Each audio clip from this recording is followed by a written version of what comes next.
ಜಾವ ಬಡಿದೆಬ್ಬಿಸಿದ ಅನುಭವ. ಯಾರು ಯಾರು ನನ್ನನ್ನು ಎಬ್ಬಿಸಿದ್ದು? ನಾನು ಕಂಡದ್ದು ದುಸ್ವಪ್ನ. ಆ ದುಸ್ವಪ್ನದಿಂದ ಎಚ್ಚೆತ್ತೆ. ಇಲ್ಲಿಯ ತನಕ ಹಲವು ರಾತ್ರಿಯನ್ನು ಕಳೆದವ.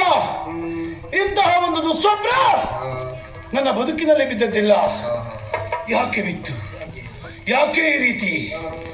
ಇವತ್ತ ಇಂತಹ ದುಸ್ವಪ್ನ ಯಾಕೆ ಕಂಡೆ ನಾನು?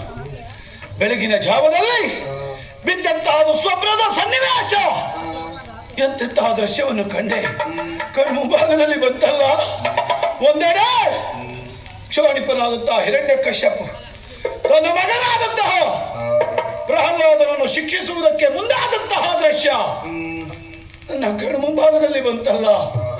ಇನ್ನೊಂದೆಡೆ ದೀನ ದುರ್ಬಲರನ್ನು ಪಡೆಯುವುದಕ್ಕಾಗಿ ಪರಮ ಹರಿಭಕ್ತನಾದಂತಹ ಪ್ರಹ್ಲಾದನನ್ನು ರಕ್ಷಿಸುವುದಕ್ಕಾಗಿ ವಜ್ರ ಕಂಬದಿಂದ ಒಡೆದು ಬಂದಂತಹ ನಾರಸಿಂಹ ಎದ್ದು ಬಂದವನೇ ಹಿರಣ್ಯಕಶ್ಯಪುವನ್ನು ಎತ್ತಿ ತನ್ನ ತೊಡೆಯ ಮೇಲೆ ಹಾಕಿ ಉದರವನ್ನು ಸೇರುವಂತಹ ದೃಶ್ಯವನ್ನು ಕಂಡೆ.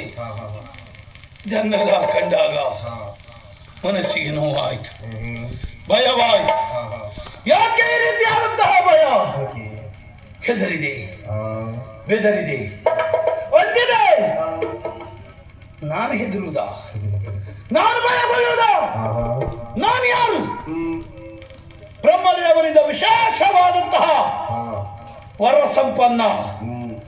ಕಂಡ ಕನಸೆಲ್ಲವೂ ನನಸಾಗುವುದಿಲ್ಲ. ಎಲ್ಲಿಯ ಹಿರಣ್ಯಕಶ್ಯಪು, ಎಲ್ಲಿಯ ನಾರಸಿಂಹ, ಎಲ್ಲಿಯ ಪ್ರಹ್ಲಾದ, ಒಂದಕ್ಕೊಂದು ಸಾಮ್ಯತೆ ಉಂಟೆ. ಅದು ಯಾವ ಕಾಲ? ಇದ್ಯಾವ ಕಾಲ?